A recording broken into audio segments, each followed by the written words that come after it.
नमस्कार बंधुगण आम चैनल आपको स्वागत सांग मैंने आज देखिए ओडिशा आदर्श विद्यालय निजुक्ति सुजोग बाहरी पुणी आप निज निज जिले में आपने पकईकि आवेदन करेंगे। एठारे जो मैंने आवेदन करेंगे से मैंने ही पाइबे दरमा एठारे 20,000 टंका दरमा रही। तो देखा ये हूँ आप शेष सुधा 2021 शेष वर्ष ये हूँ सब बड़ निजुक्ति सुजोग जहाँकि आवेदन करेंगे। एठारे कौन एग्जाम हो ना आपको कहि ओडिशा आदर्श विद्यालय जो रिक्रुटमेंट आसी चलन देखा डिटेल्स सांगने एठारे ऑर्गेनाइजेशन नेम एठारे बाहरी ओडिशा आदर्श विद्यालय आसी निजुक्ति सुजोग। हु कैन अप्लाई क्यों मैंने अप्लाई करेंगे ना ऑल ओडिशा कैंडिडेट पिला आवेदन करेंगे। जेंडर बोथ मेल फीमेल उभय पुरुष महिला एठारे आवेदन करेंगे।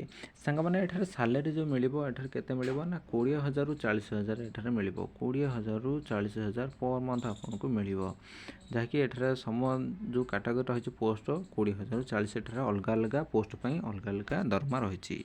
चलन देखा दरमा पोस्ट नेम कौन रही पोस्ट नेम बहुत प्रकार पदवी अच्छी जमी टीचर क्लर्क असिस्टेंट पियन अकाउंटेंट होमगार्ड आउ वाचमैन एठार रखा जायछि। होमगार्ड को वाचमैन रखा जायछि। तो ये डेरी कम कर निश्चित भाव आवेदन करूँ आउ अप्लाई करके निश्चय पातु। क्वालिफिकेशन देखा एजुकेशन क्वालिफिकेशन दि कैंडिडेट मस्ट हाव पास 10th 12th +3 examination any stream arts commerce science आप पास करछंती ताहले एठारे आवेदन करेंगे। अकाउंटेंट रखा जाए जो क्वालिफिकेशन अकाउंटेंट रखा जाए +3 पास क्लर्क 12th पास असिस्टेंट 10th पास टीचर 10th आउ 12th दुईटा आपको निहाती भाव दरकार +2 +3 दुईटा दरकार। पियन रही 10th पास होमगार्ड आ वाचमैन 10th पास रखा जाए। आपड़ जब 10th पास कर आवेदन करेंगे। आपन को बयस 18 रु ऊर्ध्व दरकार। आगू आम देखा application fee for general OBC candidate कौन टंका एठार दबाक पड़ो ना SC ST कैंडिडेट भी कौन टंका दबाक पड़ो ना। यह सब भल कथा मागणार ही एटा आवेदन करें आपको कही केमती आवेदन करेंगे। एज लिमिटेड सांग मैंने एज लिमिटेड डिटेल्स दे देती 18 रु 45 आप आवेदन करेंगे। टीचर 18 रु 35 क्लर्क 21 रु 45 असिस्टेंट रही 18 रु 40 पियन रही 18 रु 30 अकाउंटेंट रखा जाए 18 रु 32 ईयर रखा जाए। ओबीसी पिला 3 वर्ष एक्सट्रा SC ST कैंडिडेट रहा 5 वर्ष एक्सट्रा PW जोड़ी हैंडिकैप मैंने अच्छा 10 ईयर एक्सट्रा। सांग मैंने ये डॉक्यूमेंट रिक्वायरमेंट कौन पड़ो ना all education certificate with marksheet certificate दे देछि।